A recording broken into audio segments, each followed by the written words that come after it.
어둠이 내린 작은 아파트의 창문으로 스며든 도시의 불빛은 희미한 후광처럼 방 안을 감싸고 있었다. 방 한쪽 구석 낡은 책상 위에서는 최신형 컴퓨터의 냉각팬이 조용히 돌아가는 소리만이 유일한 소음이었다. 7살 이민준의 작은 손가락이 키보드 위를 춤추듯 움직였다. 아이의 눈은 단순한 호기심을 넘어선 깊은 집중력으로 모니터를 응시하고 있었고, 화면에는 어른들도 이해하기 힘든 복잡한 코드라인이 폭포수처럼 쏟아지고 있었다. 한서연은 아들의 뒷모습을 조용히 바라보았다. 낡았지만 깨끗하게 정돈된 거실 소파에 앉아 그녀는 뜨개질을 하는 척했지만 모든 신경은 아들에게 쏠려 있었다. 아들의 작은 어깨 너머로 보이는 모니터의 초록색 글씨들은 그녀에게 익숙하면서도 동시에 불안한 과거의 편린들을 떠올리게 했다. 그녀는 아들에게 세상을 살아가는 법 대신 세상으로부터 숨는 법을 먼저 가르쳐야만 했다. 민주는 엄마의 불안을 본능적으로 감지하고 있었다. 아이는 종종 엄마가 창밖을 보며 깊은 생각에 잠겨 있을 때 그 아름다운 얼굴에 스치는 슬픔의 그림자를 보았다. 그럴 때마다 민준의 작은 가슴에는 무거운 돌덩이가 내려앉는 듯했다. 엄마의 슬픔의 근원을 알 수만 있다면, 그것을 없애줄 수만 있다면. 아이는 그것이 자신의 유일한 소원이라고 생각했다. 어느 날 밤 민준은 잠든 엄마의 얼굴을 가만히 들여다보다가 엄마의 베개 밑에서 낡은 사진 한 장을 발견했다. 사진 속에는 지금보다 훨씬 젊고 행복해 보이는 엄마와 차가운 인상을 가졌지만 어딘가 엄마를 따뜻하게 바라보는 한 남자가 함께 있었다. 남자의 얼굴은 민준이 인터넷 뉴스에서 가끔 보았던 JS그룹의 총수 강지훈 대표와 놀랍도록 닮아 있었다. 그날 이후 민준의 세상에는 새로운 목표가 생겼다. 그 목표는 바로 JS그룹의 철옹성 같은 보안 시스템을 뚫는 것이었다. 서연은 아들의 재능을 일찍이 발견하고 위험한 세상에서 스스로를 지킬 수 있도록 아주 기본적인 화이트 해킹 기술과 프로그래밍의 원리를 가르쳤다. 하지만 민준의 학습 능력은 그녀의 예상을 아득히 뛰어넘었다.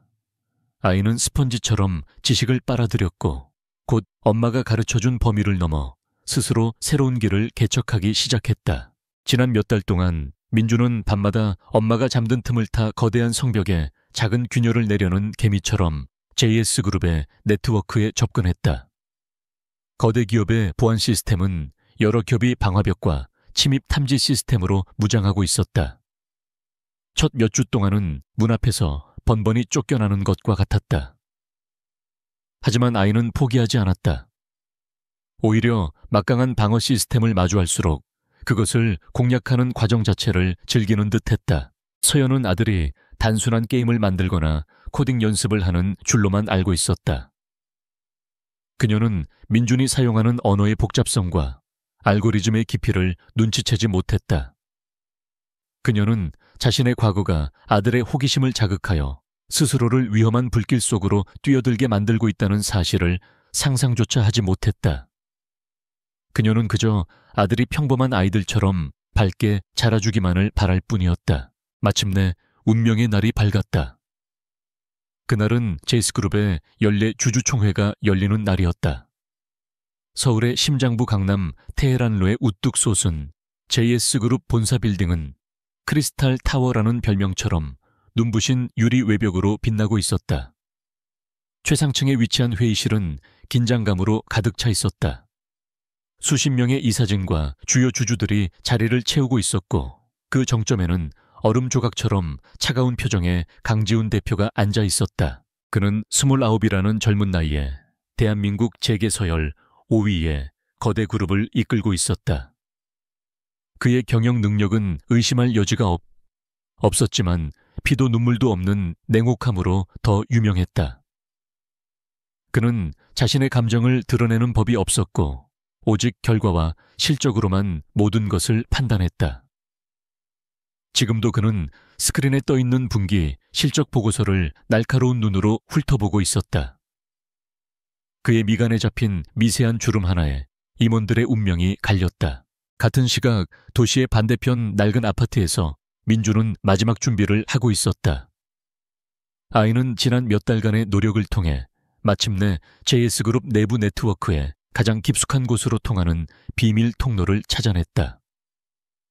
그것은 시스템 설계 초기에 개발자들이 테스트용으로 만들어 두었다가 잊어버린 아주 작은 백도어였다. 민주는 이 통로를 통해 JS그룹의 모든 스크린을 제어할 수 있는 관리자 권한을 탈취하는 데 성공했다. 작은 심장이 쿵쾅거렸다. 이것은 단순한 장난이 아니었다. 엄마의 슬픔에 대한 해답을 찾기 위한 7살 아이의 필사적인 질문이었다. 민주는 작은 메모지에 서툰 글씨로 적어두었던 한 문장을 키보드로 입력했다. 그리고 잠시 망설였다. 이 버튼을 누르면 어떤 일이 벌어질까? 하지만 이내 엄마의 슬픈 눈동자를 떠올리며 아이는 결심을 굳혔다. 작은 손가락이 단호하게 엔터키를 눌렀다. 순간 JS그룹 최상층 회의실에 모든 것이 멈췄다. 발표를 위해 사용되던 거대한 메인 스크린 임원들 앞에 놓인 수십 개의 태블릿 PC. 심지어 강지훈 대표의 개인 노트북 화면까지 일제히 깜박거리더니 암흑으로 변했다. 회의실은 순식간에 정적에 휩싸였다. 임원들은 당황하여 서로의 얼굴만 쳐다볼 뿐 아무도 입을 열지 못했다. 기술팀의 누군가가 치명적인 실수를 저질렀다고 생각했다. 강지훈의 얼굴이 싸늘하게 굳어졌다. 그는 이런 종류의 실수를 용납하지 않았다. 그의 입에서 불호령이 떨어지기 직전 모든 검은 화면 위에 하얀색 글씨가 한 줄 떠올랐다. 마치 어두운 밤하늘에 떠오른 별처럼 그 문장은 선명하고 단호했다. 회의실 안의 모든 사람들이 숨을 죽이고 그 문장을 읽었다. 그것은 복잡한 경영 수치도 위협적인 경고 메시지도 아니었다. 혹시 제 아빠세요? 어린아이의 글씨체처럼 살짝 비뚤어진 궁서체로 쓰인 문장이었다. 그 순수한 질문은 회의실의 차가운 공기를 가르며 강지훈의 심장에 비수처럼 날아와 박혔다. 그의 얼음 같던 표정에 처음으로 균열이 생겼다. 수십 년간 단 한 번도 흔들린 적 없던 그의 세상이 이름 모를 아이의 질문 하나에 뿌리부터 뒤흔들리기 시작했다. 그의 머릿속에서 잊고 있던 한 여자의 얼굴이 희미하게 떠올랐다. 서연은 주방에서 저녁 식사를 준비하고 있었다. 그녀는 아들이 너무 조용하다고 생각하며 민준의 방으로 향했다. 방문을 열자 아이는 놀란 토끼처럼 굳어 있었고 모니터에는 JS그룹의 로고와 함께 접속 성공이라는 메시지가 떠 있었다. 서연의 심장이 바닥으로 곤두박질 쳤다. 그녀는 떨리는 손으로 마우스를 잡아 로그 기록을 확인했다. 그리고 아들이 무슨 짓을 했는지 깨달았을 때 그녀의 얼굴에서 핏기가 사라졌다. 그녀는 민준이 보낸 메시지를 보았다. 7해 동안 자신의 목숨보다 더 소중하게 지켜온 비밀 아들을 위해 기꺼이 세상에서 자신의 존재를 지워버리게 만들었던 그 과거의 폭풍이 바로 자신의 아들 손에 의해 다시 깨어나고 있었다. 서연은 휘청거리며 벽에 등을 기댔다. 창밖의 도시 불빛이 그 어느 때보다 차갑고 위협적으로 느껴졌다. 도망쳐야 했다. 하지만 이제 어디로 도망쳐야 한단 말인가? 크리스탈 타워의 회의실에서는 보안팀장 박도식이 땀을 뻘뻘 흘리며 강지훈 앞에 서 있었다. 그는 창사 이래 최악의 보안 사고라고 보고했다. 외부로부터의 명백한 해킹이었지만 침입의 경로를 전혀 파악할 수 없다고 했다. 범인은 흔적 하나 남기지 않고 유령처럼 사라졌다. 강지훈은 아무 말 없이 창밖을 내다보고 있었다. 그의 눈에는 분노와 함께 깊은 혼란이 담겨 있었다. 누구든 상관없어. 강지훈이 마침내 입을 열었다. 그의 목소리는 강철처럼 차가웠다. JS그룹을 능멸한 대가가 어떤 것인지 똑똑히 가르쳐줘. 지구 끝까지 쫓아가서라도 그놈의 정체를 밝혀내. 반드시 내 앞에 데려와. 그의 명령은 선전포고와도 같았다. 거대한 사자가 자신의 영역을 침범한 이름 모를 존재에게 분노를 터뜨린 것이다. 그날 밤 서연은 잠 못 이루고 아들의 잠든 얼굴을 내려다보았다. 평온하게 잠든 아들의 얼굴을 보며 그녀는 결심했다. 다시는 과거의 악몽이 아들의 미래를 위협하게 두지 않겠다고. 그녀는 키메라라는 이름으로 어둠 속에서 활동했던 과거의 자신을 다시 불러내야 했다. 아들을 지키기 위해서라면 그녀는 기꺼이 다시 한번 세상이라는 거대한 적과 맞서 싸울 준비가 되어 있었다. 조용했던 모자의 삶에 거대한 폭풍이 몰려오고 있었다. 크리스탈 타워 최상층 회의실의 공기는 얼음장처럼 차갑게 얼어붙었다. 화면 위를 유령처럼 떠돌던 질문은 시스템이 강제 재부팅되며 사라졌지만 그 잔상은 모든 사람의 망막에 깊게 새겨져 있었다. 임원들은 감히 숨도 크게 쉬지 못하고 오직 강지훈 대표의 입만 쳐다보고 있었다. 그의 침묵은 곧 터져나올 폭풍의 전조와도 같았다. 모두가 그의 분노가 어떤 방식으로 폭발할지 두려워하며 기다렸다. 강지훈은 천천히 자리에서 일어났다. 그는 아무 말 없이 회의실을 가로질러 거대한 창가로 걸어갔다. 그의 등 뒤로 서울의 야경이 화려하게 펼쳐져 있었지만 그의 눈에는 아무것도 담겨 있지 않았다. 그의 내면에서는 분노와 당혹감, 그리고 아주 희미하지만 부정할 수 없는 혼란의 파도가 휘몰아치고 있었다. JS그룹의 심장부에서 가장 중요한 순간에 가해진 이 공격은 단순한 해킹이 아니었다. 그것은 그의 권위에 대한 정면 도전이자 그의 가장 깊은 곳을 겨냥한 날카로운 조롱이었다. 오늘 회의는 이것으로 마치지. 그의 목소리는 나지막했지만 회의실 전체를 지배하기에 충분했다. 그 말에 임원들은 마치 사형 집행이 연기된 죄수처럼 안도의 한숨을 내쉬며 잽싸게 자리를 떴다. 순식간에 텅 빈 회의실에는 강지훈과 그의 충직한 비서 그리고 보안팀장인 박도식 상무만이 남았다. 박도식은 등줄기를 타고 흐르는 식은땀을 애써 감추며 뻣뻣하게 서 있었다. 강지훈이 천천히 몸을 돌렸다. 그의 눈은 분노로 이글거렸지만 그 감정의 폭풍은 차가운 이성이라는 단단한 얼음벽 아래에 갇혀 있었다. 설명해봐, 박상무. 어떻게 이런 일이 가능했지? 대한민국 최고의 보안 전문가들을 모아놓은 곳이 7살짜리 아이의 질문 하나에 이렇게 처참하게 무너진 이유가 뭔가? 그의 목소리에는 비난보다 차가운 실망감이 묻어 있었다. 박도식은 마른 입술을 죽이며 고개를 숙였다. 죄송합니다, 대표님. 변명의 여지가 없습니다. 침입자는 흔적을 거의 남기지 않았습니다. 저희가 가진 최고의 탐지 시스템을 모두 우회했습니다. 마치 내부 시스템의 구조를 손바닥 보듯 훤히 꿰뚫고 있는 듯. 단 움직임이었습니다. 지금까지 분석한 바로는 공격은 단 한 번의 정교한 타격으로 이루어졌습니다. 현재 모든 가용 인력을 투입해 역추적을 시도하고 있습니다. 오리온 팀을 가동시켜. 강지훈이 짧게 명령했다. 박도식의 눈이 커졌다. 오리온 팀은 JS그룹이 비밀리에 운영하는 최정예 사이버 보안팀이었다. 전직 국정원 요원과 세계적인 해커들로 구성된 그들은 JS그룹의 보이지 않는 방패이자 날카로운 창이었다. 그들은 경쟁사의 비밀을 캐내거나 방어하는 일에만 투입될 뿐 이런 일에 나서는 것은 전례가 없는 일이었다. 그만큼 강지훈이 이 사태를 심각하게 받아들이고 있다는 증거였다. 알겠습니다, 대표님.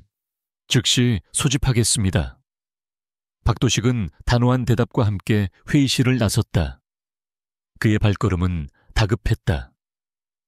이제 이 문제는 단순한 보안 사고를 넘어 JS그룹의 명운이 걸린 전쟁이 되었다.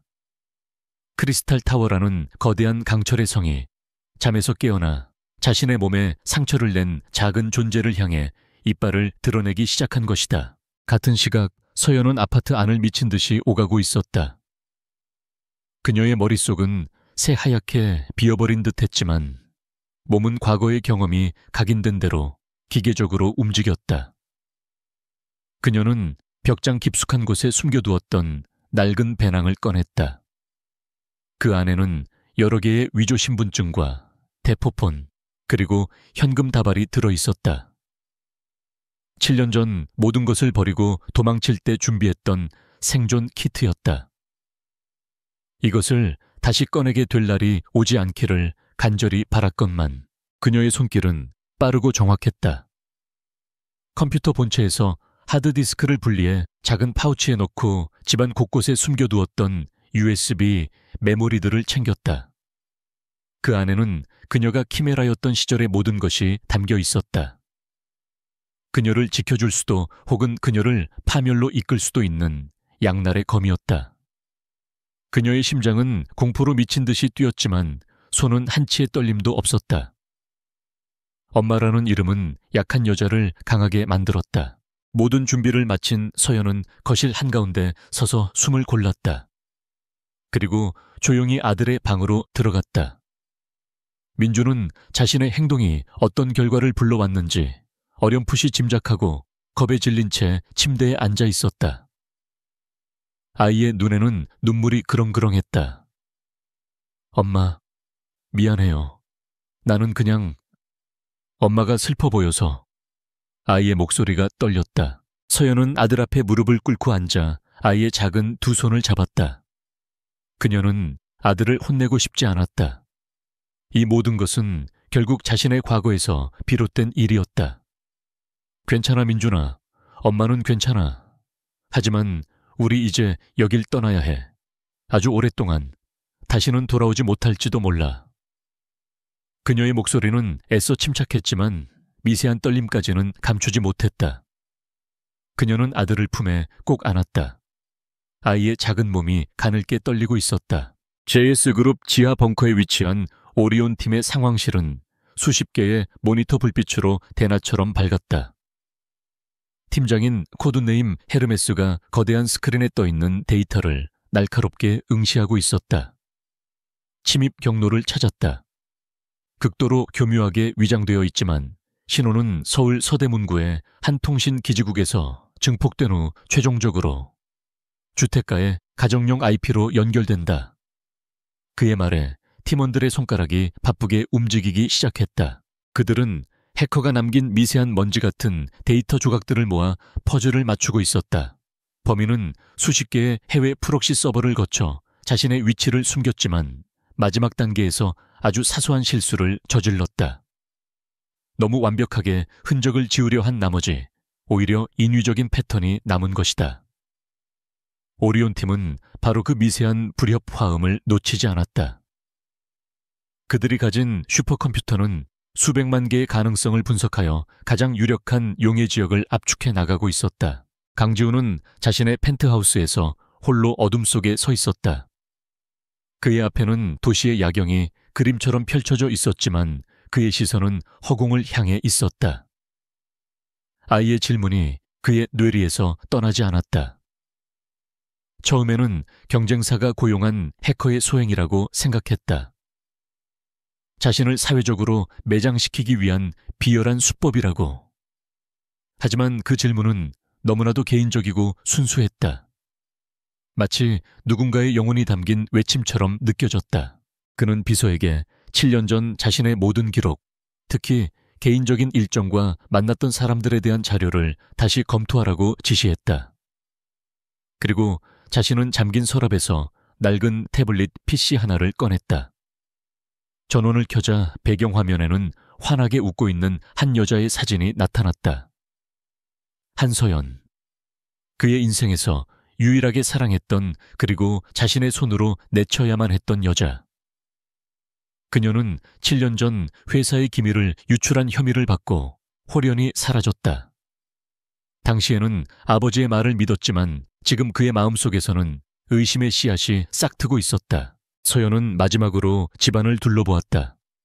아들이 태어나고 자란 짧지만 행복했던 기억이 깃든 공간이었다.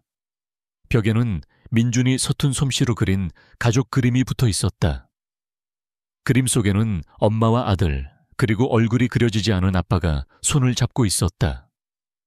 그녀의 눈시울이 뜨거워졌다. 그녀는 눈물을 삼키며 배낭을 고쳐맸다. 이제 떠나야 할 시간이었다. 그때였다. 그녀가 책상 위에 켜놓았던 낡은 노트북에서 날카로운 경고음이 울렸다. 그녀가 직접 코딩한 개인용 네트워크 감시 프로그램이었다. 화면에는 붉은색 경고 메시지가 깜박이고 있었다. 경고 다수의 조직적인 스캐닝 시도 감지, 출처 로컬 네트워크 허브. 서연의 온몸의 피가 차갑게 식었다. 그들이 벌써 여기까지 온 것이다.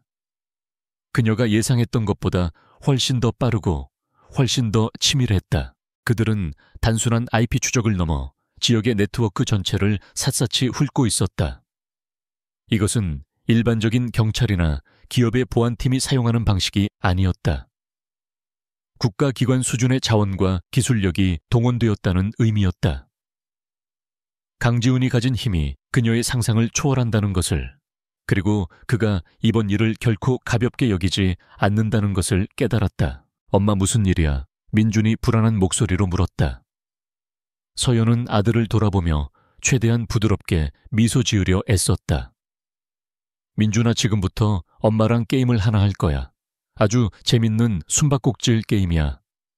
절대로 소리를 내면 안 되고 엄마 손을 절대로 놓으면 안 돼. 알았지?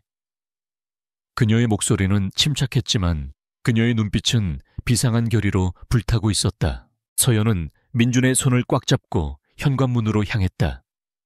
문을 열기 직전 그녀는 잠시 멈춰 서서 어둠 속에서 희미하게 들려오는 소리에 귀를 기울였다. 아파트 복도 아래쪽에서 여러 명의 발소리가 들리는 듯 했다. 더 이상 망설일 시간이 없었다. 그녀는 비상계단으로 통하는 뒷문을 열었다. 차가운 밤 공기가 그들을 덮쳤다.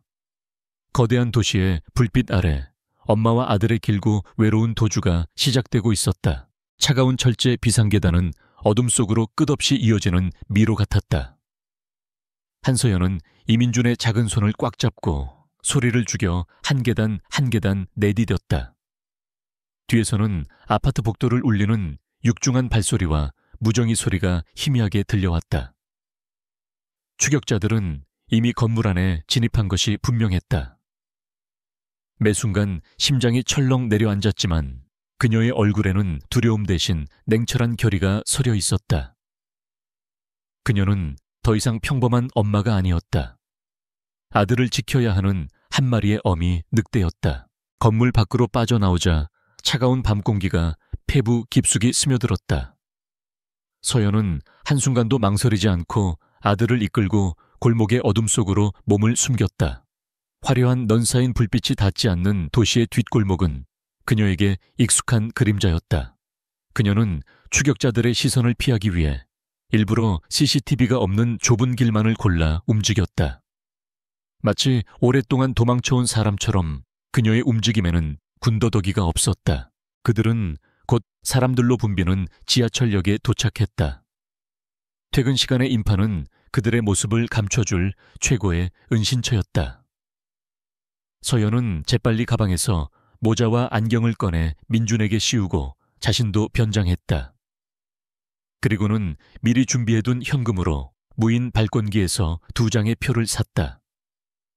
그녀는 자신의 신용카드나 교통카드를 사용하는 어리석은 실수를 저지르지 않았다. 이 순간부터 한서연과 이민준이라는 이름은 세상에서 지워져야 했다.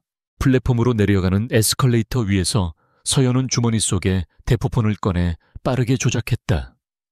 그녀가 미리 작성해둔 복잡한 스크립트가 실행되자 서울 시내 수십 곳의 공공 와이파이망에 동시에 가짜 접속 기록이 생성되기 시작했다.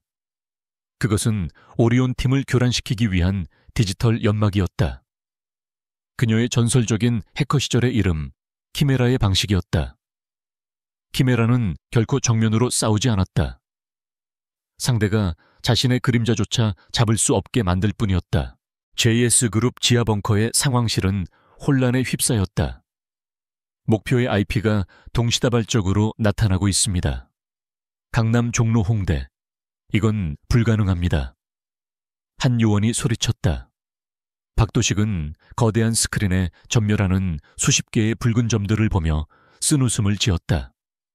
상대는 보통 내기가 아니었다. 그들은 지금 유령을 쫓고 있었다. 그는 부하들에게 소리쳤다. 가짜 신호에 속지마. 최초 발신지였던 서대문구 아파트부터 다시 샅샅이 뒤져 추격팀이 서연의 아파트에 들이닥쳤을 때 그들을 맞이한 것은 텅 빈 공간뿐이었다. 집안은 놀라울 정도로 깨끗했다. 지문 하나, 머리카락 한 올 남아있지 않았다. 컴퓨터 본체는 껍데기만 남아있었고 하드디스크는 이미 사라진 후였다. 마치 처음부터 아무도 살지 않았던 것처럼. 그때 한 요원이 민준의 방에서 작은 스케치북 하나를 발견했다. 거기에는 아이가 그린 그림들이 남아있었다. 그리고 마지막 장에는 아빠라는 글자와 함께 얼굴 없는 남자의 그림이 그려져 있었다. 박도식은 그 그림을 보며 알 수 없는 감정에 휩싸였다. 만원 지하철의 소음 속에서 서연은 잠든 민준의 머리를 조용히 쓸어주었다. 흔들리는 차창 밖으로 스쳐 지나가는 도시의 불빛을 보며 그녀는 7년 전의 기억 속으로 빠져들었다. 모든 것이 찬란하게 빛났던, 그리고 한순간에 잿더미로 변해버렸던 그 시절. 그녀는 당시 국내 최고의 정보 보안 컨설턴트였다. JS그룹의 차세대 보안 시스템 구축 프로젝트에 참여하면서 그녀는 당시 경영기획실장이었대. 온 강지훈을 처음 만났다. 두 사람의 첫 만남은 불꽃 튀는 지적 대결의 연속이었다. 강지훈은 오만할 정도로 자신만만했지만 그의 통찰력은 날카로웠다. 서연은 그의 허를 찌르는 질문에 막힘없이 대답하며 자신의 실력을 증명했다. 그들은 밤을 새워가며 시스템의 구조에 대해 토론했고 서로의 명석한 두뇌에 감탄하며 점차 가까워졌다. 차가운 비즈니스 관계는 어느새 뜨거운 감정으로 변해가고 있었다. 강지훈은 세상에 알려진 냉혹한 이미지와는 다른 사람이었다. 적어도 그녀 앞에서만큼은. 그는 그녀와 함께 있을 때면 무장해제된 소년처럼 웃었고 미래에 대한 자신의 꿈과 불안을 솔직하게 털어놓았다. 그들은 한강이 보이는 작은 레스토랑에서 비밀스러운 데이트를 즐겼고 아무도 모르는 둘만의 세상 속에서 사랑을 키워나갔다. 서연은 그와의 미래를 꿈꿨다. 그가 JS그룹의 후계자라는 사실은 중요하지 않았다. 하지만 그들의 행복은 오래가지 못했다.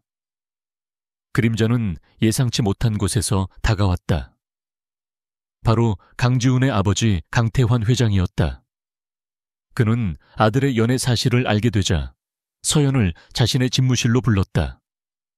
서늘한 위압감이 감도는 그 방에서 강 회장은 돈 봉투를 내밀며 말했다. 내 아들 인생에서 당장 사라져주게. 자네 같은 출신 불명의 여자가 넘볼 자리가 아니야. 그의 목소리는 부드러웠지만 그 안에 담긴 경멸과 위협은 비수처럼 날카로웠다. 서연은 단호하게 그의 제안을 거절했다. 회장님, 아드님을 사랑하는 건 사실이지만 저는 돈 때문에 사람을 만나는 여자가 아닙니다. 그녀의 당당한 태도에 강 회장의 눈빛이 차갑게 변했다. 용감한 건지 어리석은 건지. 좋아, 기회는 좋네. 후회하게 될 거야. 그날 이후 보이지 않는 압박이 그녀의 숨통을 조여오기 시작했다. 그녀가 참여하던 프로젝트는 사사건건 제동이 걸렸고 그녀의 주변에는 불길한 소문이 돌았다. 결정적인 사건은 어느 날 갑자기 터졌다. JS그룹의 차세대 기술에 대한 1급 기밀이 경쟁사로 유출되었고 모든 증거가 서연을 범인으로 지목했다.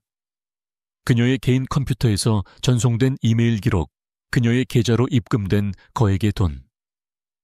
모든 것이 완벽하게 조작된 함정이었다. 그녀는 필사적으로 자신의 결백을 주장했지만 아무도 믿어주지 않았다. 심지어 강지훈조차도. 그녀는 아직도 그날 강지훈의 눈빛을 잊을 수 없었다. 사랑과 믿음이 사라진 자리에는 차가운 의심과 배신감만이 남아 있었다. 정말 당신이 한 짓이 아니라고 말해줘, 서연아. 그가 떨리는 목소리로 물었지만 그의 눈은 이미 그녀를 믿지 않고 있었다. 아버지인 강 회장이 제시한 완벽한 증거 앞에서 그는 무너졌다. 서연에게 가장 큰 상처는 억울한 누명이 아니었다. 그것은 바로 사랑하는 사람의 불신이었다. 그 순간 그녀의 세상은 무너져 내렸다. 그녀는 뱃속에 새로운 생명이 자라고 있다는 사실을 차마 말할 수 없었다. 이런 진흙탕 싸움에 아이까지 끌어들일 수는 없었다. 그래서 그녀는 도망쳤다. 자신의 모든 것을 버리고 키메라로서의 기술을 이용해 세상에서 자신의 흔적을 완벽하게 지웠다. 그녀는 오직 뱃속의 아이를 지키겠다는 일념 하나로 7년이라는 긴 시간을 그림자 속에서 버텨왔다. 기차가 작은 시골 간이역에 도착했을 때 서연은 길었던 상념에서 깨어났다. 잠에서 깬 민준이 초롱초롱한 눈으로 그녀를 보고 있었다. 엄마, 우리 어디 가는 거야? 아이의 순수한 질문에 서연은 희미하게 미소 지었다. 새로운 집을 찾으러 가는 거야. 아무도 우리를 방해하지 않는 곳으로. 그녀의 마음은 다시 단단해졌다. 그녀는 더 이상 과거에 얽매여 슬퍼하지 않을 것이다. 이제는 반격할 시간이었다. 그들은 역 근처의 허름한 모텔에 방을 잡았다. 서연은 민준을 재운 뒤 가방에서 최신형 노트북을 꺼냈다. 외형은 평범했지만 그 안에는 그녀가 직접 개조한 특수 장비들이 탑재되어 있었다. 그녀는 모텔의 불안정한 인터넷 회선에 접속하여 다시 한번 어둠 속으로 다이빙했다. 그녀는 더 이상 도망만 다니지 않을 것이다.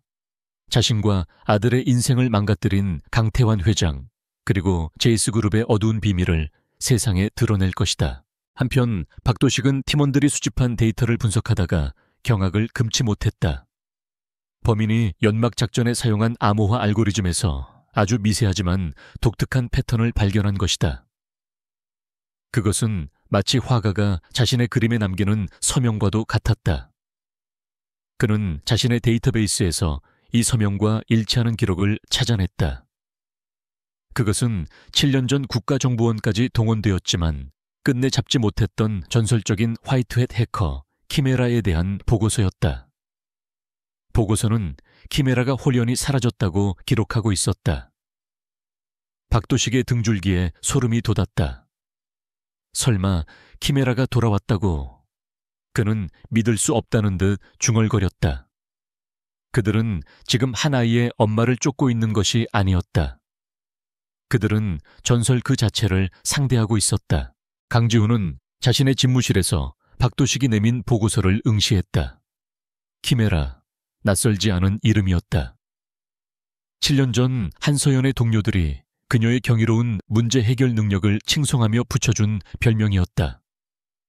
어떤 난공불락의 시스템이든 신화 속 괴물 키메라처럼 여러 가지 기상천외한 방법을 조합해 기어코 뚫어버린다고 해서 붙은 이름. 당시에는 그저 유능한 직원의 별명 정도로 여겼지만 지금 그 이름은 서슬퍼런 칼날이 되어 그의 심장을 겨누고 있었다. 추격팀은 현재 교착 상태입니다. 박도식이 무거운 목소리로 보고를 이어갔다. 범인은, 아니, 키메라는 우리의 모든 추적 기법을 예측하고 한 발 앞서 움직이고 있습니다. 그녀가 남긴 디지털 발자국은 의도적으로 흘린 미끼일 뿐 진짜 흔적은 찾을 수 없습니다. 이건 마치 우리가 거대한 체스판 위에 놓인 말이고 상대는 판 밖에서 모든 것을 조종하는 플레이어와 같습니다. 대표님, 우리가 상대하는 자는 단순한 해커가 아닙니다. 전략가입니다. 강지훈은 말없이 보고서를 덮었다. 그의 머릿속은 복잡한 회로처럼 얽혀 있었다. 한서연이 키메라라는 사실, 그리고 그녀가 사라진 지 7년. 해킹을 통해 던져진 7살 아이의 질문. 흩어져 있던 퍼즐 조각들이 하나의 끔찍한 그림을 그리며 맞춰지고 있었다. 그는 애써 그 그림을 외면하려 했지만 한번 피어오른 의심은 독버섯처럼 그의 이성을 잠식하기 시작했다. 그는 자신의 아버지가 설계한 과거를 더 이상 믿을 수 없었다. 박도식이 물러간 후 강지훈은 거대한 사무실에 홀로 남았다. 그는 자리에서 일어나 통유리 창 너머로 펼쳐진 도시를 내려다보았다. 수많은 빌딩의 불빛들이 마치 밤하늘의 별처럼 반짝였지만 그의 눈에는 그저 차가운 인공의 빛으로만 보일 뿐이었다.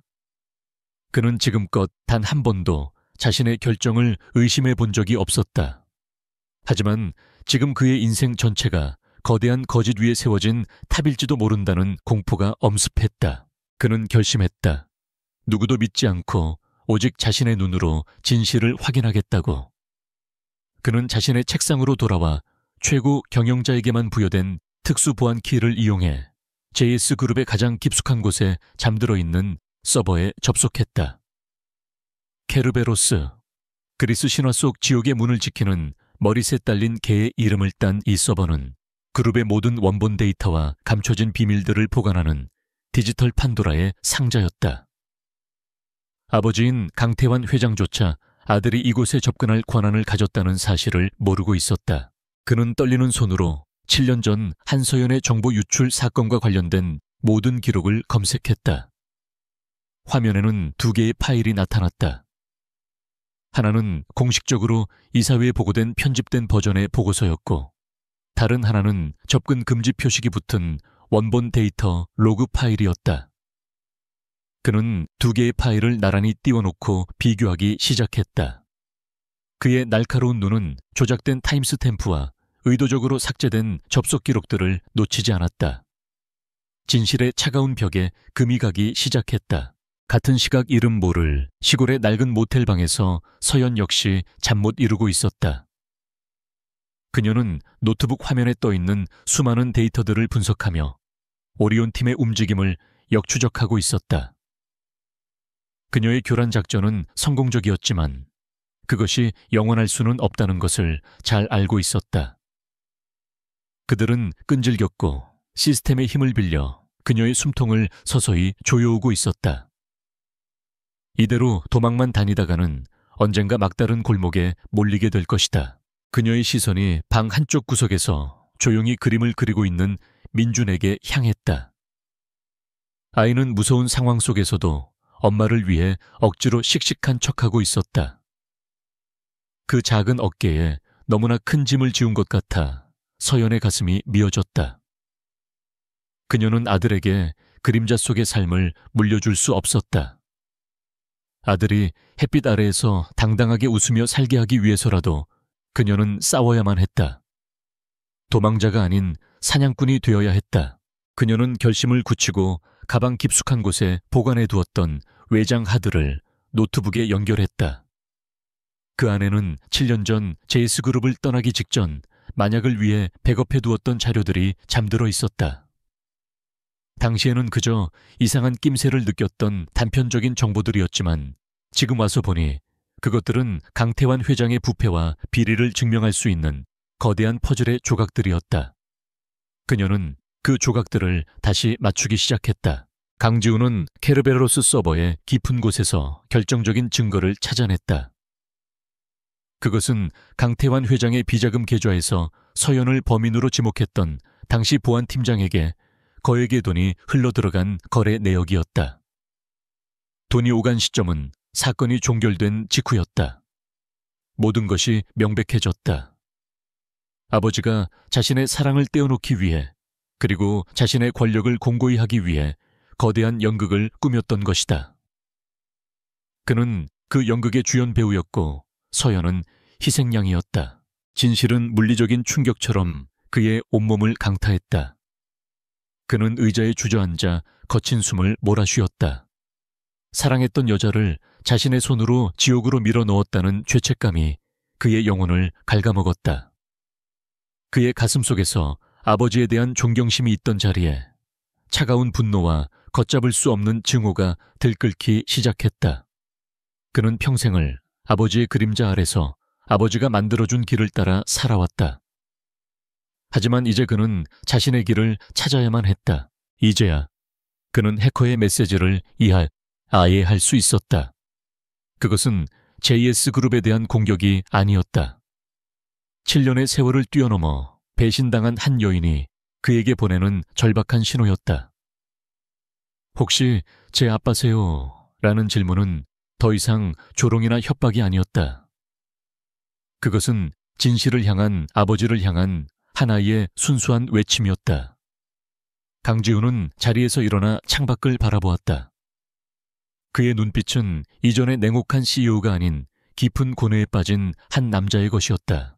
그는 선택의 기로에 섰다. 거짓 위에 세워진 아버지의 제국을 지킬 것인가? 아니면 모든 것을 무너뜨릴 각오를 하고 진실과 속죄의 길을 택할 것인가? 그의 결정에 JS그룹의 운명뿐만 아니라 세 사람의 미래가 달려 있었다. 그는 오랫동안 도시의 야경을 말없이 내려다보았다. 마침내 그의 눈빛이 차갑고 단단하게 변했다. 그는 결정을 내렸다. 모텔 방에 서연 역시 첫 번째 방역을 위한 모든 준비를 마쳤다. 그녀는 JS그룹이 현재 사활을 걸고 진행 중인 프로메테스 프로젝트의 치명적인 보안 허점에 대한 데이터를 추출했다. 그것은 그룹 전체를 뒤흔들 만큼의 파괴력을 가졌지만 그녀는 전체를 공개하지 않을 것이다. 이것은 경고이자 게임의 규칙을 바꾸겠다는 선전포고였다. 그녀는 암호화된 통신 채널을 열고 수신자 주소를 입력했다. 강지훈이 아니었다. 그녀는 박도식의 개인 단말기 주소를 입력했다. 그녀는 박도식이 단순한 명령에만 따르는 인물이 아니라는 것을, 그에게는 아직 직업적 양심이 남아있다는 것을 알고 있었다. 키메라의 방역이 시작되려 하고 있었다. JS그룹 지하 벙커의 공기는 며칠째 계속된 추적의 피로감과 성과 없는 좌절감으로 무겁게 가라앉아 있었다. 박도식은 붉게 충혈된 눈으로 수십 개의 모니터를 응시했지만 화면에 떠 있는 것은 의미 없는 데이터의 나열뿐이었다. 키메라는 완벽한 유령이었다. 그들이 그물을 던지면 그녀는 물처럼 빠져나갔다. 그들이 벽을 세우면 그녀는 안개처럼 스며들었다.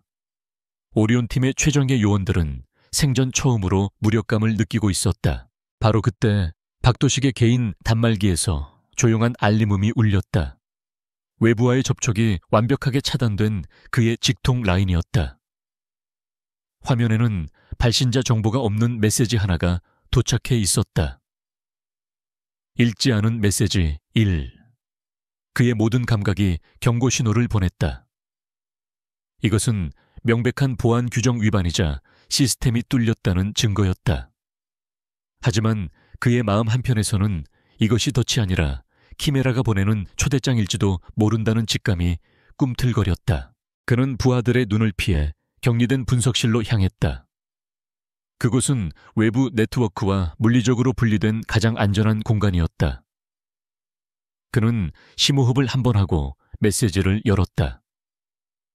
메시지 본문은 텅 비어 있었고 오직 파일 하나만이 첨부되어 있었다. 파일의 암호화 방식은 그가 지금껏 본 것 중 가장 정교하고 아름다웠다. 마치 여러 개의 고리가 맞물려 돌아가는 스위스 시계의 내부를 보는 듯했다. 그는 이것이 키메라의 서명임을 직감했다. 몇 시간에 걸친 사투 끝에 그는 마침내 암호를 해독하고 파일의 압축을 풀었다. 그의 앞에 나타난 것은 바이러스나 협박 메시지가 아니었다. 그것은 하나의 장부 파일이었다. 파일의 제목은 프로메테스 프로젝트 비자금 내역이었다. 그는 자신의 눈을 의심하며 파일을 열었다. 그 안에는 JS그룹이 차세대 성장 동력으로 사활을 걸고 있는 프로젝트의 어두운 이면이 고스란히 담겨 있었다. 장부에는 수백억 원에 달하는 자금이 유령 회사를 통해 세탁되고 그룹의 핵심 임원들에게 흘러 들어간 내역이 날짜와 시간 관련자, 이름까지 명시되어 있었다. 박도식은 리스트에 적힌 익숙한 이름들을 보며 등골이 서늘해졌다. 그들은 모두 강태환 회장의 최측근들이었다. 이것이 사실이라면 프로메테스 프로젝트는 최첨단 기술의 결정체가 아니라 부패한 권력의 자금줄에 불과했다. 박도식은 깊은 딜레마에 빠졌다.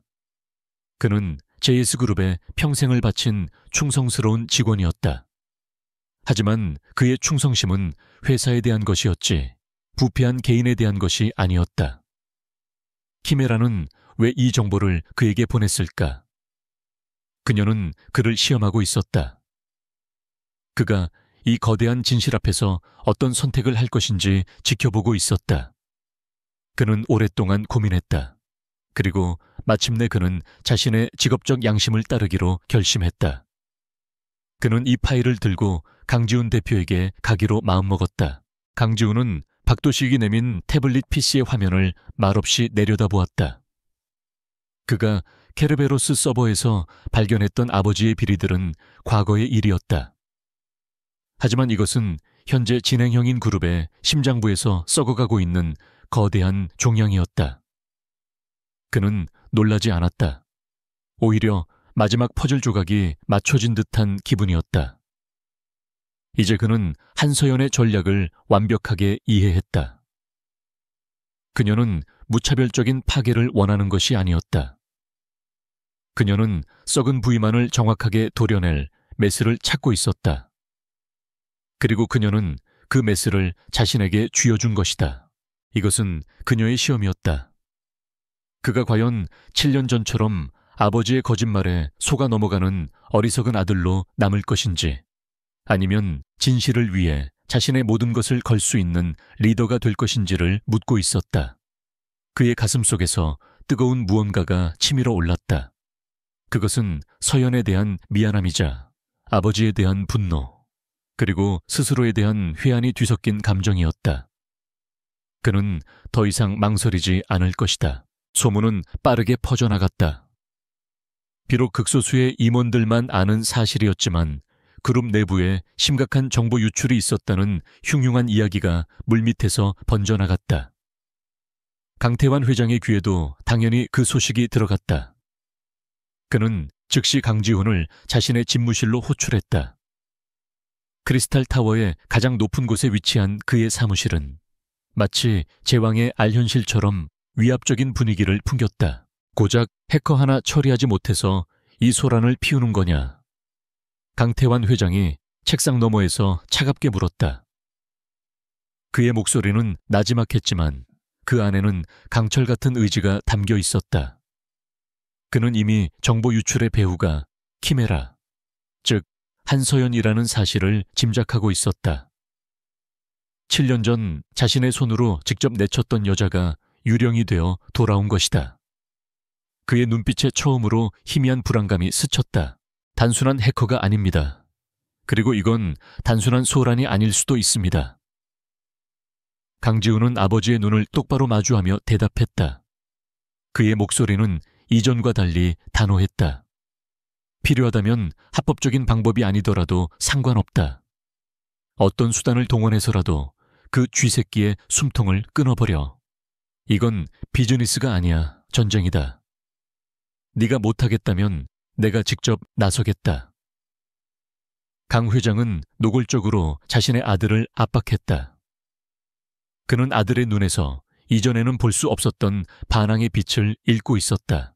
아버지의 집무실에서 나온 강지훈은 자신이 거대한 폭풍에 눈 한가운데에 서 있음을 깨달았다. 프로메테스 프로젝트의 비자금 문제는 그룹 내부의 권력 다툼에 불을 붙였다.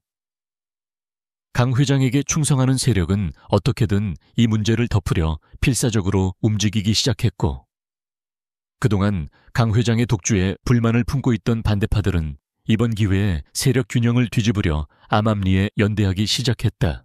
JS그룹은 보이지 않는 내전 상태에 돌입했다. 강지훈은 이 혼란을 자신의 방패로 삼기로 했다. 그는 아버지의 명령대로 서연을 제거하는 대신 전혀 다른 방향으로 움직였다. 그는 긴급 이사회를 소집했다. 그리고 그 자리에서 익명의 보안 위협을 근거로 프로메테스 프로젝트에 대한 전면적인 내부 감사를 실시하겠다고 폭탄 선언을 했다. 이사들은 충격에 휩싸였다. 그것은 그룹의 가장 신성한 영역에 칼을 대겠다는 선언이나 마찬가지였다. 이것은 강지훈의 응수였다. 그는 한서연이 던진 첫 번째 수를 받은 것이다. 표면적으로는 CEO로서 회사의 리스크를 관리하는 책임감 있는 행동이었지만 내부적으로는 아버지의 세력에 대한 정면 공격이었다. 그는 감사를 통해 비자금에 연루된 임원들을 압박하고 그들이 스스로 실수를 저지르도록 유도할 생각이었다. 그는 서연에게 보내는 메시지를 던졌다. 당신의 뜻을 알겠다. 이제 이 게임은 나도 함께하겠다는 무언의 신호였다. 강태환 회장은 자신의 사무실에서 긴급 뉴스로 보도되는 아들의 발표를 지켜보고 있었다. 그의 얼굴은 분노로 차갑게 굳어 있었다. 그는 아들이 자신의 통제에서 벗어나 칼을 자신에게 겨누고 있다는 것을 깨달았다. 7년 전 자신이 심었던 의심의 씨앗이 이제는 자신을 향한 복수의 칼날이 되어 돌아온 것이다.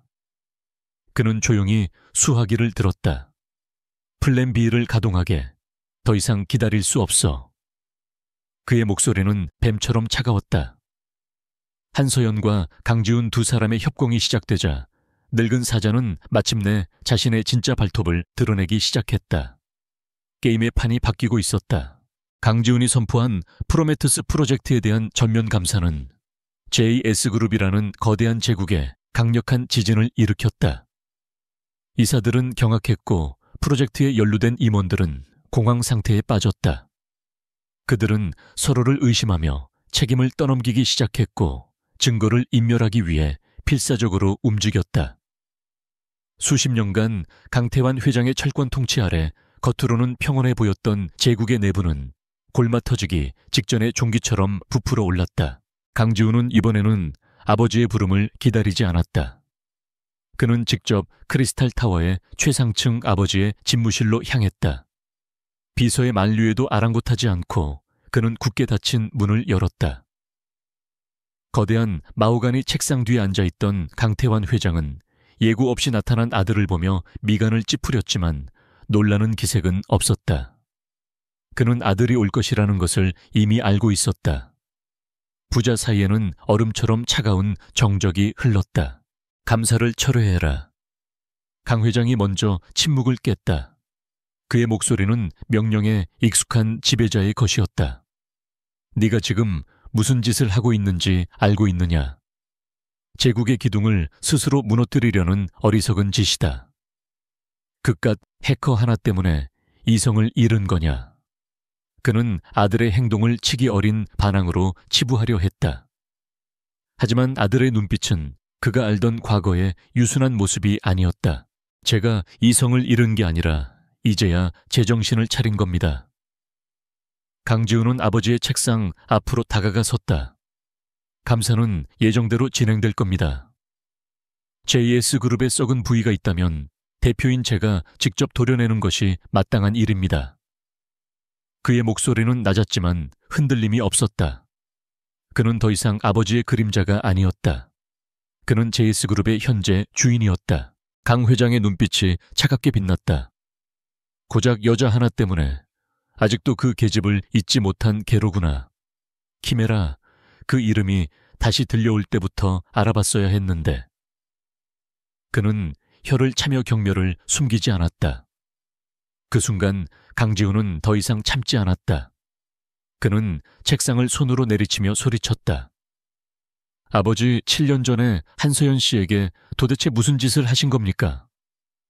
그의 외침은 수십 년간 억눌려왔던 아들의 울분이었다. 강 회장은 아들의 폭발적인 반응에도 눈 하나 깜짝하지 않았다. 오히려 그는 기다렸다는 듯이 의자에 깊숙이 몸을 기댔다. 무슨 짓이라니. 내게 어울리지 않는 여자를 정리했을 뿐이다. 그는 마치 귀찮은 벌레를 쫓아낸 것처럼 아무렇지 않게 말했다. 그 여자는 야망이 너무 컸어. 재능은 있었지만 그 재능을 이용해 언젠가는 네 머리 꼭대기에 올라서려 했을 거다. 나는 내 아들과 이 그룹을 지키기 위해 아비로서 마땅히 해야 할 일을 했을 뿐이다. 강지훈은 할 말을 잃었다. 아버지는 자신의 악행을 조금도 뉘우치지 않았다. 오히려 그것을 아들을 위한 희생과 사랑으로 포장하고 있었다. 그의 머릿속에서 억지로 묻어두었던 한서연과의 기억이 되살아났다. 함께 밤을 새워 코드를 분석하며 웃던 그녀의 모습, 자신의 비전을 이야기할 때 존경의 눈빛으로 바라보던 그녀의 얼굴, 그리고 마지막 순간 배신감으로 가득 차 있던 그녀의 슬픈 눈동자, 그 기억들은 아버지의 차가운 변명과 충돌하며 그의 내면을 산산조각 냈다. 그는 사랑하는 여자를 의심하고 그녀를 나락으로 떨어뜨리는 것을 방관했다. 아버지가 쳐놓은 거대한 거짓의 무대 위에서 그는 가장 충실한 배우였다. 그래서 그 사람에게 누명을 씌우신 겁니까? 한 사람의 인생을 완전히 망가뜨리면서까지요. 그의 목소리는 절망으로 가늘게 떨렸다. 희생 없이는 제국을 지킬 수 없다. 강태환 회장은 단호하게 말했다. 너는 아직 세상을 모른다, 지훈아. 때로는 대의를 위해 사소한 것들을 버릴 줄도 알아야 하는 법이다. 그 여자는 사소한 희생이었다. 네가 그룹의 주인이 되기 위해 반드시 치러야 할 수업료 같은 거였지. 그의 말은 강지훈의 마지막 남은 존경심마저 완전히 파괴해버렸다. 아버지는 아들을 사랑한 것이 아니었다. 그는 자신의 욕망을 투영할 완벽한 후계자를 원했을 뿐이었다. 강지훈은 천천히 몸을 돌렸다. 더 이상 이 남자와는 할 말이 없었다. 기억의 가장자리에서 그는 과거의 아버지와 현재의 아버지를 마주 보았다. 존경했던 현명한 경영자와 자신의 욕망을 위해 타인의 삶을 아무렇지 않게 파괴하는 괴물. 그는 이제 어느 쪽이 진짜 모습인지 알 수 있었다. 그는 조용히 하지만 누구보다 단호하게 말했다. 이제부터는 제 방식대로 하겠습니다. 아버지의 시대는 끝났습니다. 그는 미련 없이 집무실을 나섰다. 문이 닫히는 순간 강지훈은 더 이상 강태환의 아들이 아니었다. 그는 자신의 아버지를 심판대에 세워야 하는 JS그룹의 유일한 책임자였다. 그의 발걸음에는 비장함이 서려 있었다. 이 싸움의 끝에서 그가 모든 것을 잃게 될지라도 그는 더 이상 진실로부터 도망치지 않을 것이다. 한편 시골의 모텔방에서 서연은 뉴스를 통해 JS그룹의 내부 감사 소식을 접했다. 그녀의 입가에 희미한 미소가 떠올랐다. 강지훈이 그녀의 메시지를 받은 것이다. 그녀의 위험한 도박이 일단은 성공했다. 하지만 그녀는 긴장을 늦추지 않았다. 이것은 시작에 불과했다. 강태환이라는 늙고 교활한 뱀은 이 정도로 물러서지 않을 것이다. 오히려 이제부터가 진짜 전쟁의 시작이었다. 그녀는 즉시 새로운 은신처를 물색하며 다음 단계를 준비하기 시작했다. 자신의 집무실로 돌아온 강지훈은 깊은 고독감에 휩싸였다. 그는 이제 그룹 안에서 완전히 고립되었다. 아버지의 세력은 그를 적으로 규정할 것이고 반대파들은 그를 이용하려 들 것이다. 그는 누구도 믿을 수 없었다. 그의 편은 아무도 없었다. 아니, 단 한 사람. 어딘가에서 이 모든 것을 지켜보고 있을 그녀 한서연뿐이었다. 그는 오랫동안 사용하지 않았던 보안통신 채널을 열었다. 국정원에서도 추적이 불가능한 그와 서연만이 알고 있던 비밀 회선이었다. 7년 전 그녀가 사라진 이후로 단 한 번도 열어본 적 없는 채널이었다. 그는 키보드 위에 손을 올리고 잠시 망설였다. 그리고 이내 짧지만 진심을 담은 메시지를 입력하기 시작했다. 미안합니다. 내가 다 바로잡겠습니다. 메시지는 허공 속으로 전송되었다. 키메라가 이 메시지를 보게 될지는 알 수 없었다. 하지만 이것은 그녀를 향한 사죄이자 스스로에 대한 굳은 맹세였다. 한서연은 어둠 속에서 홀로 노트북 화면을 응시했다. 화면에는 강지훈이 보낸 짧은 메시지가 떠 있었다. 미안합니다. 내가 다 바로잡겠습니다. 7년 만에 듣는 그의 사과였다. 그녀의 가슴 한쪽이 아릿하게 저려왔다. 과거의 상처가 완전히 아문 것은 아니었다. 하지만 지금은 감상에 젖어 있을 때가 아니었다. 그의 사과는 진심일지 모르지만 그것만으로는 강태환이라는 거대한 악을 무너뜨릴 수 없었다. 그녀는 그를 믿되 전적으로 의지하지는 않기로 했다. 강지훈의 내부 감사는 강 회장의 세력을 흔들 수는 있겠지만 결정타가 되지는 못할 것이다. 늙은 뱀은 수많은 허물을 준비해 두었을 것이고 가장 결정적인 순간에 꼬리를 자르고 도망칠 것이다. 그녀는 이 지긋지긋한 싸움을 끝내기 위해 자신만의 마지막 카드를 준비해야만 했다. 모든 것을 걸어야 하는 위험하지만 가장 확실한 방법, 바로 키메라의 방식이었다. 그들은 새로운 은신처로 옮겼다. 서울 근교에 폐쇄된 인쇄 공장이었다. 낡고 버려진 곳이었지만 높은 천장과 복잡한 구조는 몸을 숨기기에 적합했고 무엇보다 산업용 전기를 끌어다 쓸 수 있어 그녀가 계획한 대규모 연산 작업을 수행하기에 최적의 장소였다. 민주는 더 이상 칭걸대지 않았다. 아이는 이 모든 것이 자신과 엄마의 생존이 걸린 중요한 일임을 본능적으로 깨닫고 묵묵히 그녀를 도왔다. 서연은 공장 한가운데에 자신만의 지휘본부를 구축했다. 여러 대의 고성능 컴퓨터를 연결하고 복잡한 케이블들이 거미줄처럼 바닥을 뒤덮었다. 그녀의 목표는 명확했다. 며칠 뒤에 열릴 JS그룹의 글로벌 신기술 발표회 JS 퓨처 비전 2025. 전 세계의 투자자들과 언론 그리고 수백만 명의 대중이 온라인으로 지켜볼 그 무대를 자신의 것으로 만드는 것이었다. 그녀의 계획은 단순한 해킹을 넘어선 것이었다. 그녀는 JS그룹의 방송 시스템 내부에 잠입해 마치 시한폭탄처럼 숨어있는 논리폭탄을 심고 있었다. 이 폭탄은 강지훈의 프레젠테이션이 절정에 달하는 순간 자동으로 터지도록 설계되었다. 폭발과 함께 전 세계로 송출되는 모든 화면은 그녀가 준비한 진실의 영상으로 대체될 것이다. 단순한 파괴가 아닌 진실을 위한 하이제킹이었다. 그녀는 지난 며칠간 밤을 새워가며 증거들을 엮어 하나의 완벽한 고발 다큐멘터리를 만들었다. 프로메테스 프로젝트의 비자금 내역 7년 전, 자신이 누명을 썼던 사건에 조작되지 않은 원본 로그 강태환 회장의 주가 조작과 정계 로비에 대한 증거들. 그녀가 키메라 시절부터 모아왔고 최근 제이스그룹의 서버에서 추가로 빼낸 모든 비밀들이 그 안에 담겨 있었다. 이것은 강태환이 결코 빠져나갈 수 없는 디지털 감옥이었다. 하지만 이 계획에는 치명적인 위험이 따랐다. 전 세계 방송 시스템을 실시간으로 장악하기 위해서는 엄청난 양의 데이터를 지속적으로 쏟아부어야 했다. 이것은 필연적으로 거대한 디지털 족적을 남기게 된다.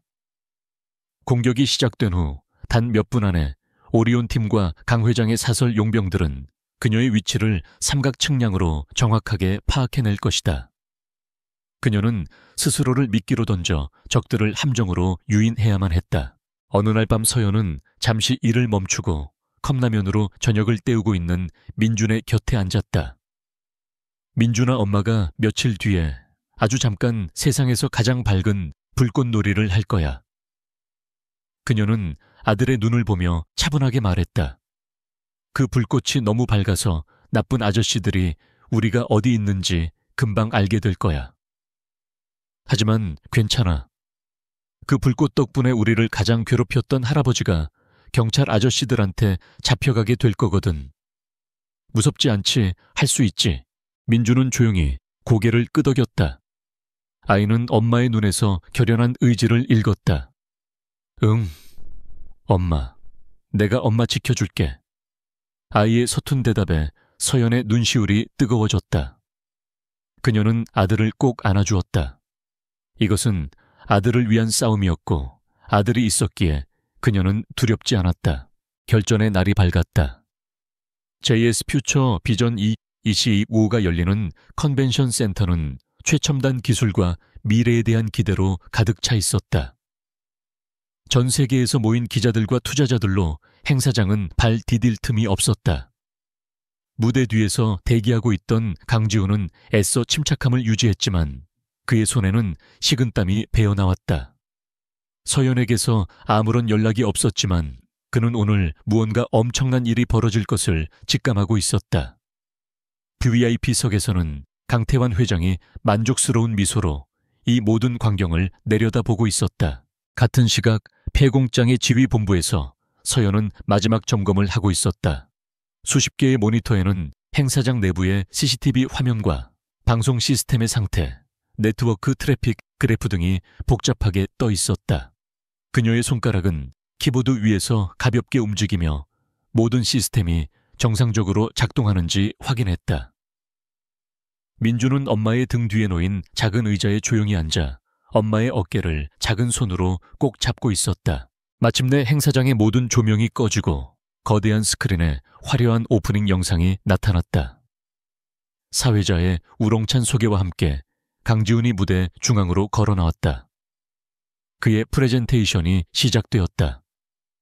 그는 준비된 연설을 차분하게 이어갔지만 그의 모든 신경은 보이지 않는 곳에서 움직이고 있을 그녀를 향해 있었다. 서연은 자신의 심장 박동 소리가 귀에 들리는 것 같았다. 모든 준비는 끝났다. 이제 실행만 남았다. 그녀는 옆에 놓인 작은 생수병을 들어 목을 축였다. 그리고 아들을 향해 뒤를 돌아보며 희미하게 미소 지었다. 사랑의 아들. 그녀는 다시 화면으로 고개를 돌렸다. 그녀의 눈빛은 더 이상 도망자가 아닌 세상을 심판하려는 여전사의 그것이었다. 강지훈의 프레젠테이션이 클라이맥스를 향해 달려가고 있었다. 그리고 이제 JS그룹이 만들어갈 미래를 여러분께 최초로 공개합니다. 그가 손을 들어 스크린을 가리키는 순간 서연의 손가락이 움직였다. 그녀는 실행 명령어 창에 단 하나의 단어를 입력했다.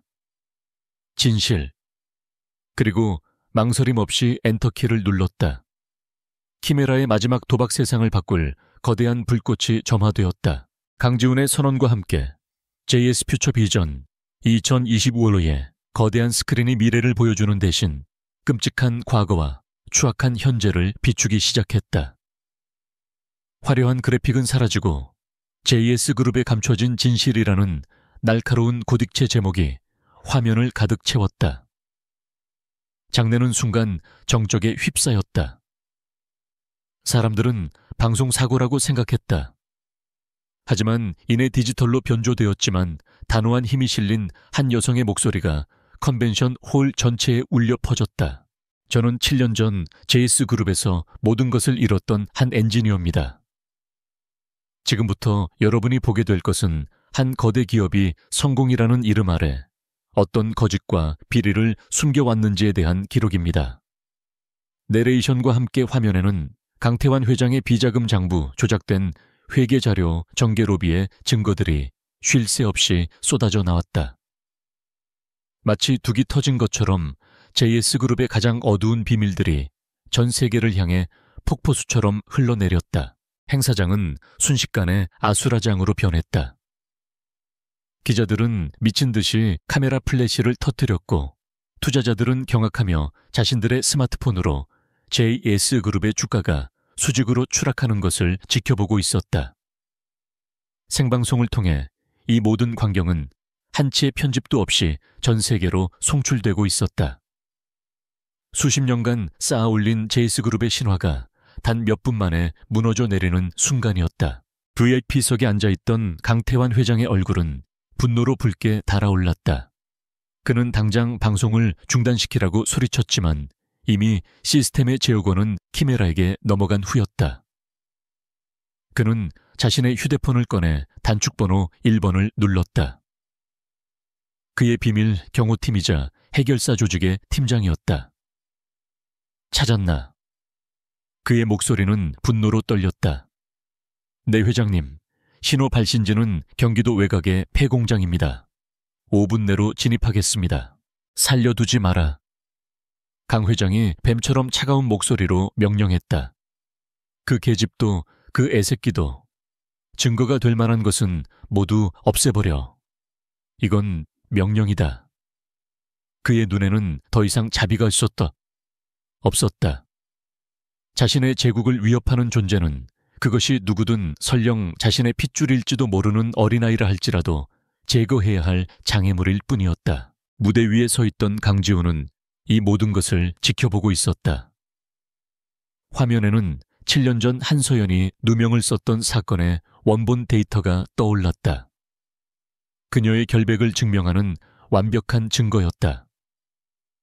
그는 아버지의 서재에서 들었던 변명이 얼마나 치졸하고 이기적인 거짓말이었는지 깨달았다. 그는 또한 VIP석에서 살기등등한 눈으로 통화하는 아버지의 모습을 보았다. 그는 직감했다. 아버지가 서연과 아이를 해치려 한다는 것을. 바로 그 순간 강지훈의 머릿속에서 모든 것이 명확해졌다. 회사 주가 명성 아버지의 제국. 그 모든 것이 하얗게 날아가고 오직 두 사람의 얼굴만이 남았다. 자신을 믿어주었던 여자, 그리고 자신을 아빠일지도 모른다고 불렀던 아이. 그는 한순간도 망설이지 않았다. 그는 사회자가 들고 있던 마이크를 가로챘다. 전 세계가 그의 입을 주목했다. 화면에 나오는 모든 것은 사실입니다. 그의 목소리는 마이크를 통해 행사장을 넘어 전 세계로 울려 퍼졌다. 저는 이 모든 과오를 바로잡을 것입니다. 하지만 지금 저는 제 가족을 구하러 가겠습니다. 그는 마이크를 바닥에 떨어뜨렸다. 쿵 하는 둔탁한 소리가 충격에 빠진 행사장에 울렸다. 그는 뒤도 돌아보지 않고 무대 아래로 뛰어내려 출구를 향해 달렸다. 폐공장 안서연의 노트북에서는 수십 개의 붉은 경고등이 미친 듯이 깜박이고 있었다. 엄마, 저 차들 좀 봐. 민준이 창밖을 가리키며 외쳤다. 공장 주변으로 검은색 SUV 차량들이 먼지를 일으키며 몰려들고 있었다. 그녀의 예측대로였다. 민준아, 엄마 손 꽉 잡아. 지금부터 진짜 숨바꼭질이야. 그녀는 마지막으로 시스템의 모든 자료를 삭제하는 명령을 내리고 하드디스크를 뽑아 품에 안은 채 아들의 손을 잡고 미리 준비해둔 탈출로로 향했다. 공장은 순식간에 전쟁터로 변했다. 육중한 철문이 부서지고 전술 장비로 무장한 괴한들이 섬광탄을 터뜨리며 내부로 쏟아져 들어왔다. 서연은 공장의 복잡한 구조를 이용해 그들의 추격을 피했다.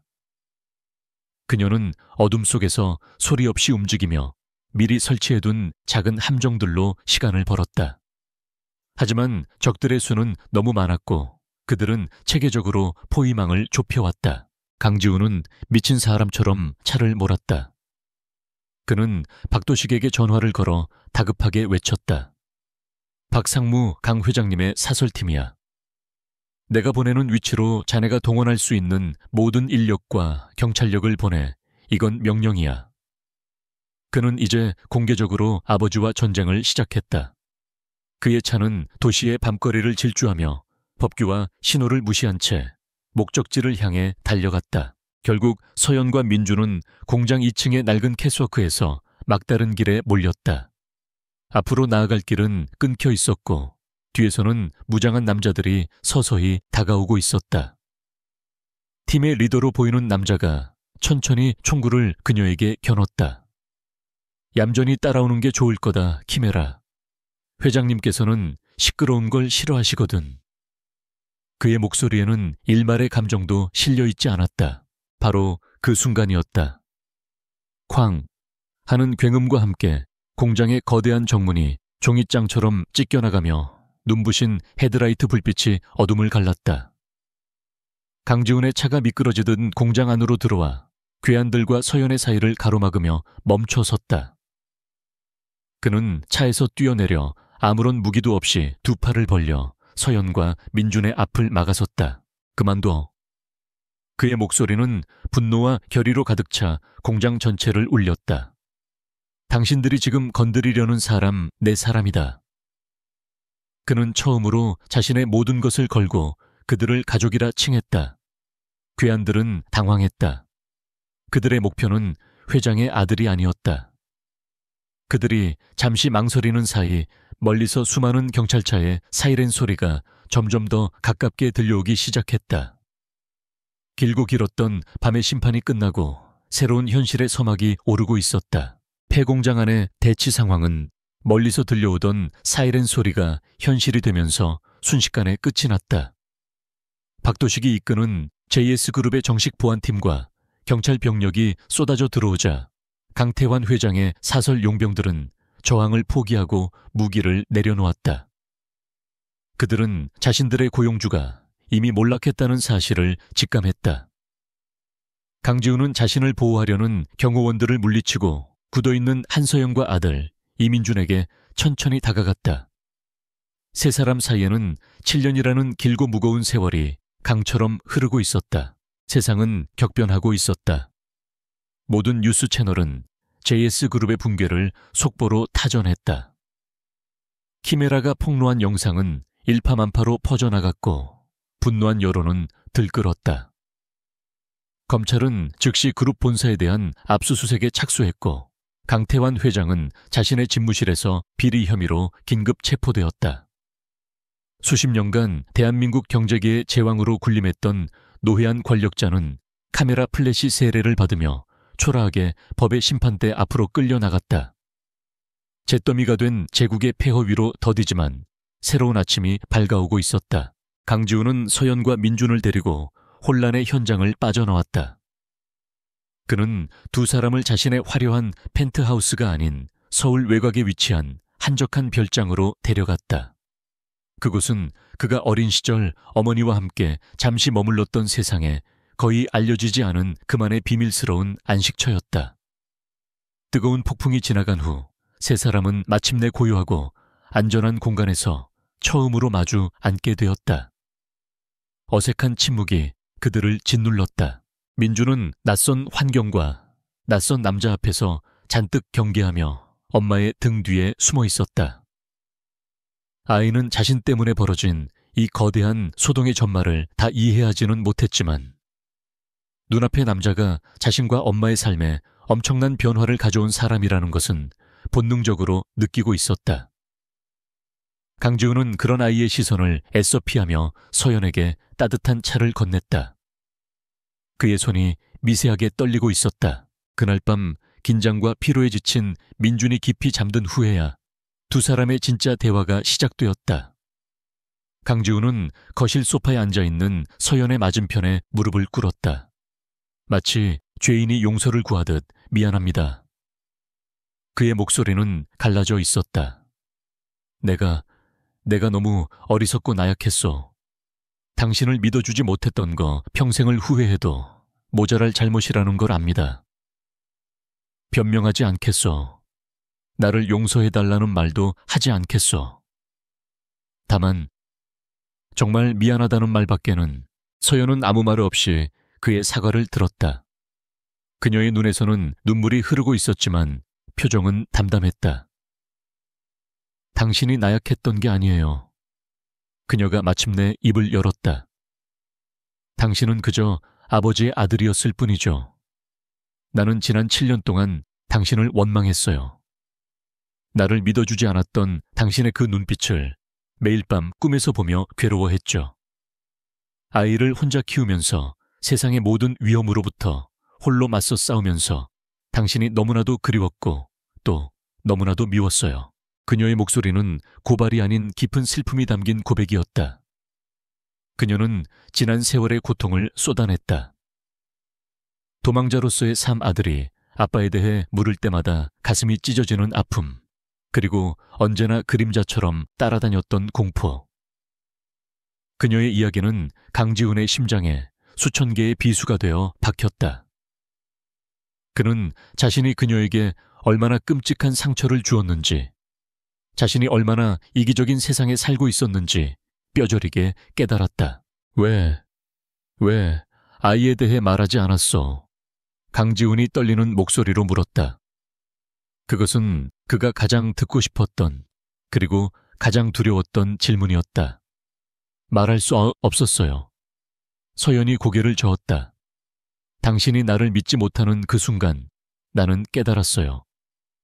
JS그룹이라는 성 안에서 강태환 회장의 그늘 아래에서 내 아이를 안전하게 키울 수는 없다는 걸.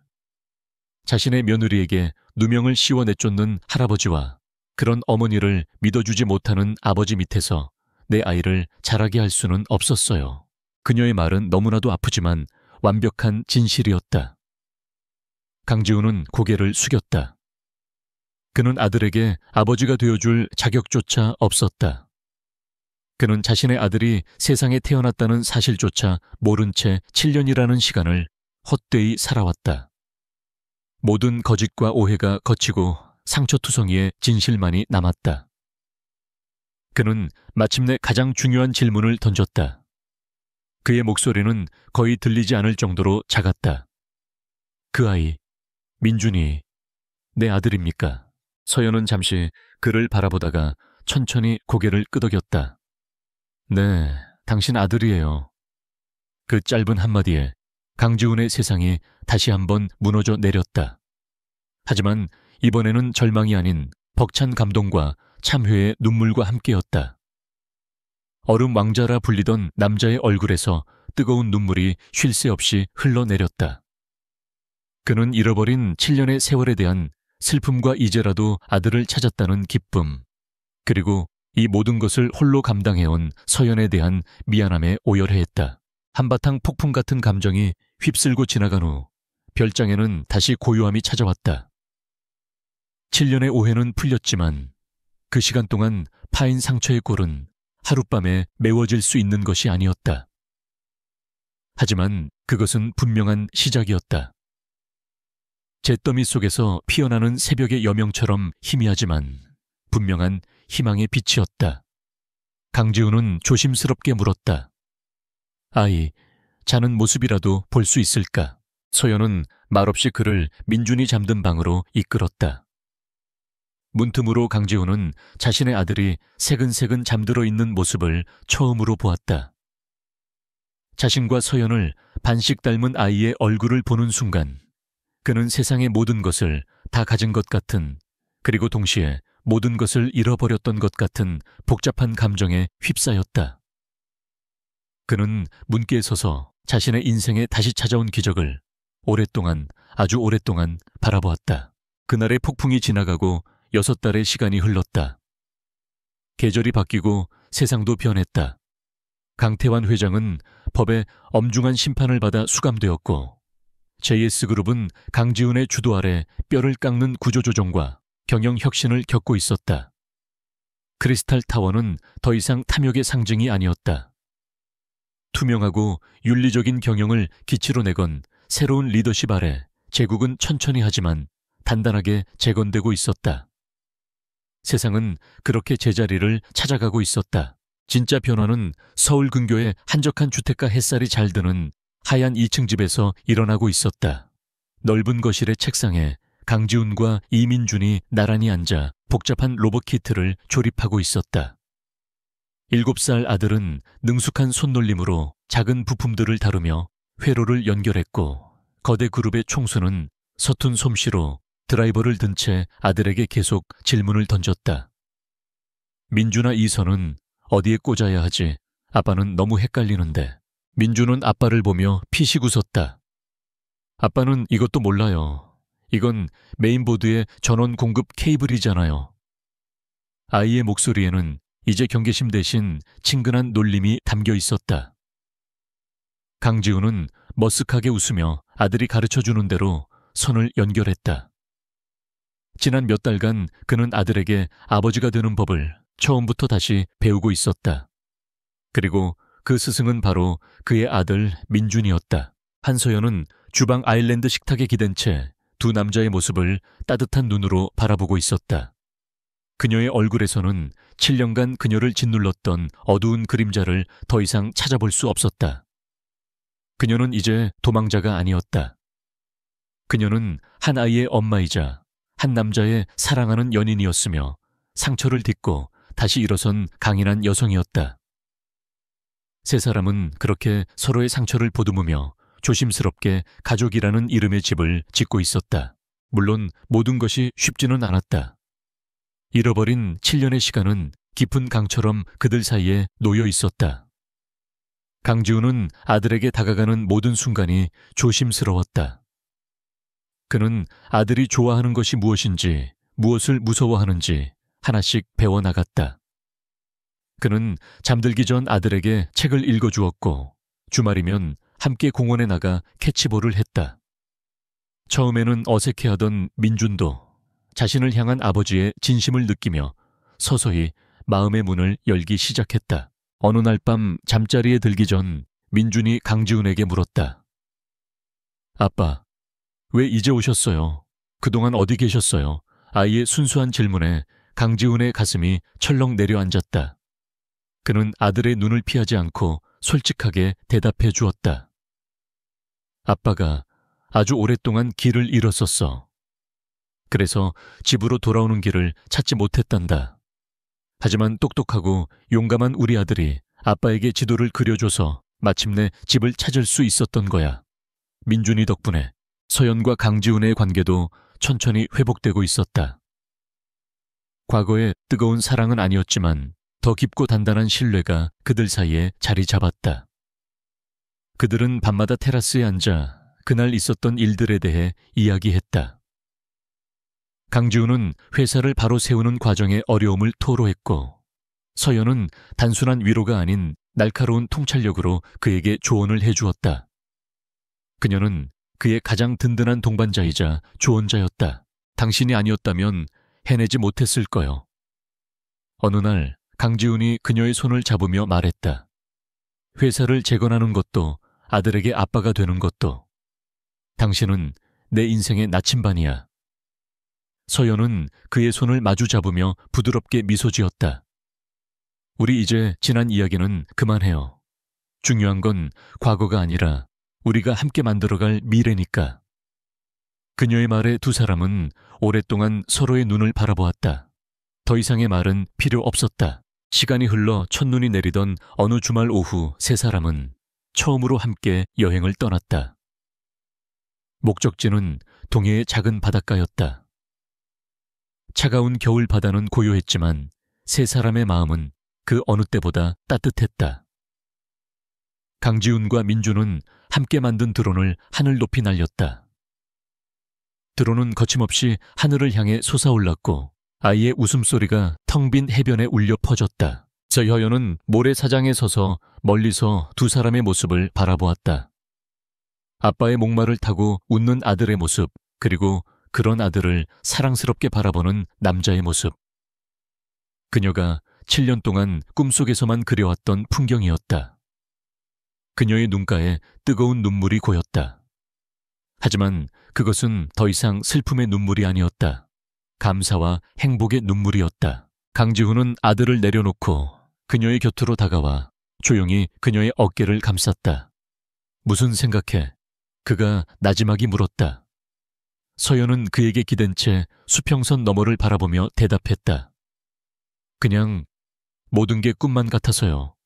우리가 이렇게 함께 있다는 게. 그녀의 목소리에 행복이 묻어났다. 꿈이 아니야. 강지훈이 그녀의 이마에 부드럽게 입을 맞추며 말했다. 이제부터가 진짜 우리들의 시작이야. 그의 말처럼 그들의 이야기는 이제 막 시작되고 있었다. 잿더미 속에서 피어난 사랑은 더 강하고 단단했다. 길고 어두웠던 터널은 끝났고 그들의 앞에는 따스한 햇살이 내리쬐는 새로운 길이 펼쳐져 있었다. 세 사람은 서로에게 기댄 채 오랫동안 겨울바다의 풍경을 함께 바라보았다. 사랑이 다시 시작되는 곳, 그곳에 그들이 있었다.